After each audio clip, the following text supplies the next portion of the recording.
আসসালামু আলাইকুম সুপ্রিয় কৃষিপ্রেমী দর্শক শ্রোতা, সবাই শুভেচ্ছা রইল। হ্যাঁ, আমরা আপনাদেরকে ভুট্টা কিছু ক্ষেত দেখানোর জন্য এই ভিডিওটি করা।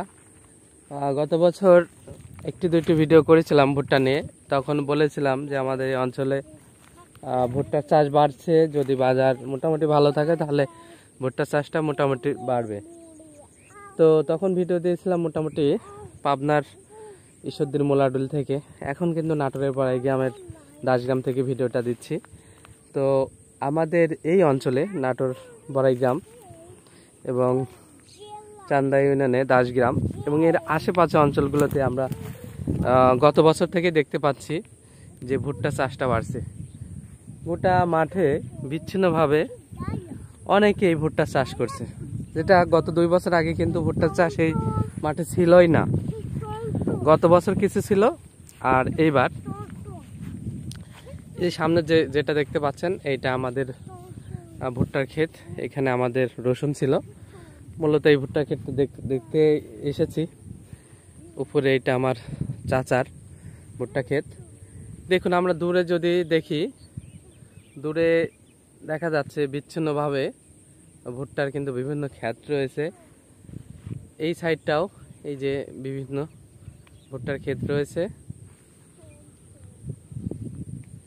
এবং আরো ওইদিকেও রয়েছে। মানে গোটা এই মাঠটাতেই বিচ্ছিন্নভাবে আপনার ভুট্টার ক্ষেত রয়েছে। তো আসলে কেন ভুট্টা চাষটা বাড়ছে, এর কারণটা হচ্ছে প্রথমত ভুট্টা চাষটা খুবই সহজ একটি চাষ, দ্বিতীয়ত ফলন ভালো, 3 নম্বর বাজারটা গত বছর ভালো ছিল, এবার বাজারটা তুলনামূলক একটু খারাপ। এখন 950 থেকে 1000 টাকা মন ভুট্টা।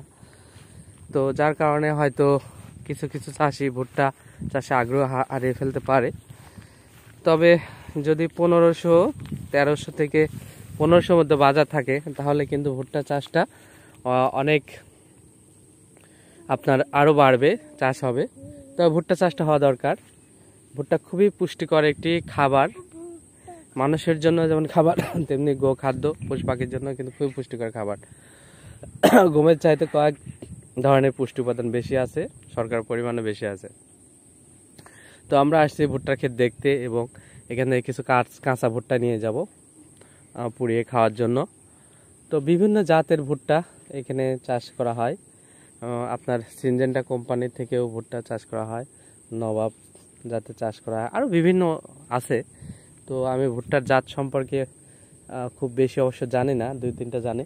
তবে সামনে ভুট্টা চাষ বাড়লে ভুট্টার জাত সহ এবং বিভিন্ন চাষাবাদ পদ্ধতি আপনাদের এখানে তুলে ধরার চেষ্টা করব। তবে এইগুলো কিন্তু সবাই কিন্তু আপনার বিনা চাষে কিন্তু লাগানো। যখন এখানে ধান ছিল, ধানটা কাটার পরে পানি ছিল, পানি চলে যাওয়ার পরে যখন জমিটা জো আসছে, ঘাস একটু পরিষ্কার করেই কিন্তু এই কাদা মাটিতেই কিন্তু আপনার একটা খোঁচা দিয়ে গর্ত করে সেই গর্তের মধ্যে ভুট্টা দিয়ে লাগানো।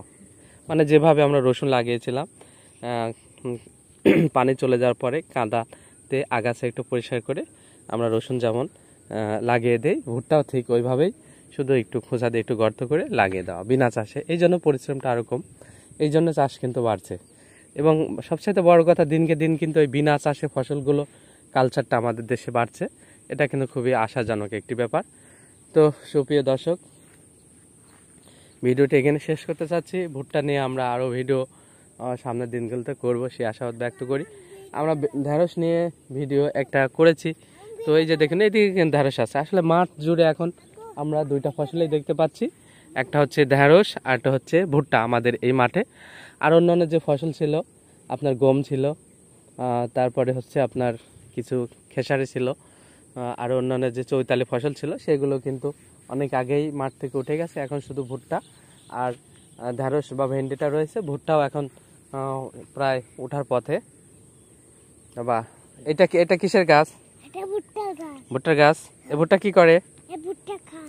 খায়। কিভাবে খায়? পুরায় খায়। তাহলে আমরা কি জন্য আসছি ভুট্টার খেতে? নিতে আইছি। আচ্ছা দর্শক, ভিডিওটি শেষ করলাম। আল্লাহ হাফেজ।